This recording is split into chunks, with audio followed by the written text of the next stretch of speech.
Buongiorno, good morning all. My name is Daniela Cittadoni. I'm a professional tourist guide in Umbria. Today is a great occasion for me to introduce you the beauty and the flourishing mountainous valley of Valnerina.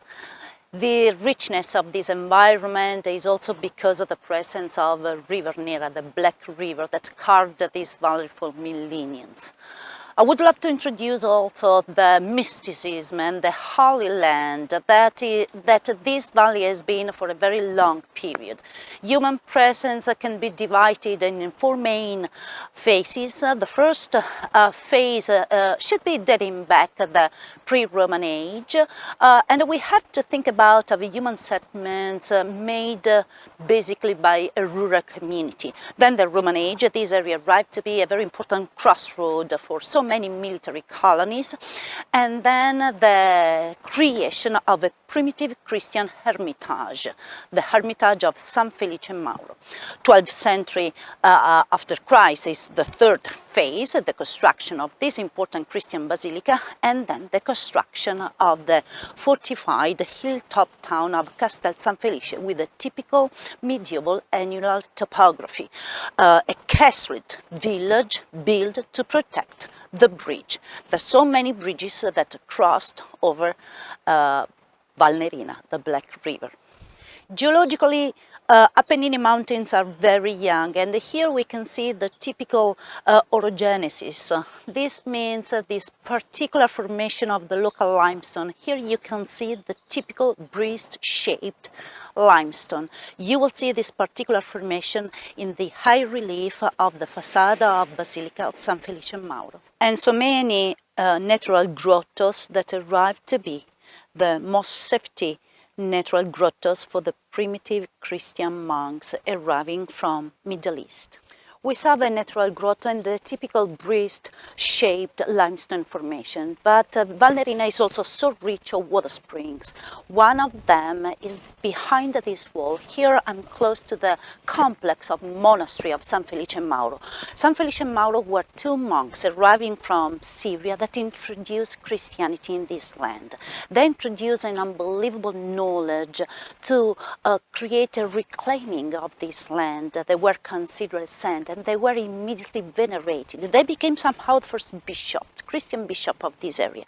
And here, behind this wall, the wall and the complex is going to protect that natural grotto, that natural water springs that arrived to be the place where they lived and where they died. Here, for so many centuries, pilgrims were allowed to see and venerate that secret natural springs and grotto.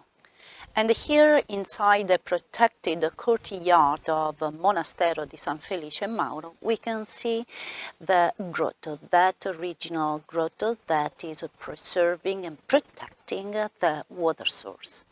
I'm now in front of the Abbey San Felice Mauro, Abbazia San Felice Mauro, built at the very end of 12th century.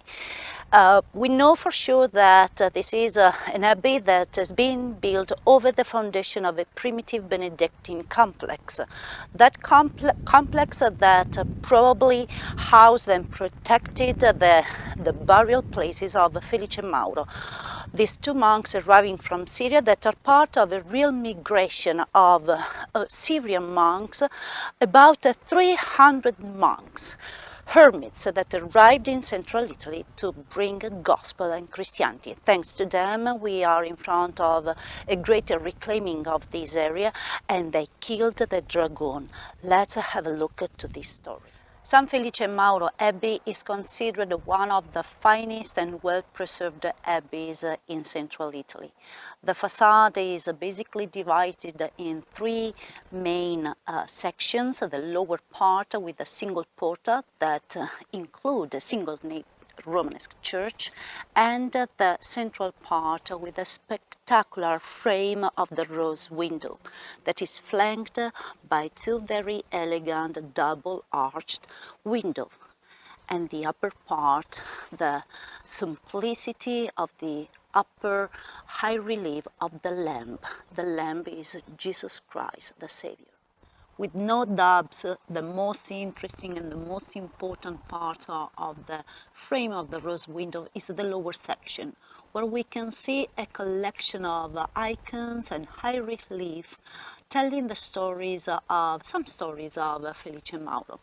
The reading can start from the left panel, where we can see the typical breast-shaped formation where came out the dragoon, the terrible dragoon representing the malaria at that time, and Felice is killing the dragoon, making a deep reclaiming of this land.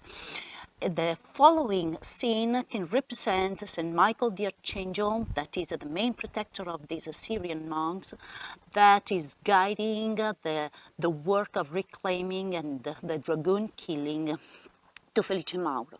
The last high relief is a miracle according to the tradition, when San Felice made the resurrection of the child of a widow. One of the most interesting part of the external part of this Romanesque abbey is the upper part on the side, formed by these particular stones with the shape of arches, made to protect the roof. The single nave interior has the typical high presbytery architecture. It's decorated with 15th century Gothic paintings, very ancient Byzantine panel, and it's crypt with a red limestone sarcophagus with Felice and Mauro relics, Christian iconography of piety, and a particular mysterious upside-down column. Michael the Archangel, painted on a nave side, is still protecting believers and holding the divine justice scale. Finally, some ancient Roman steels on the floor adorn the solemn abbey.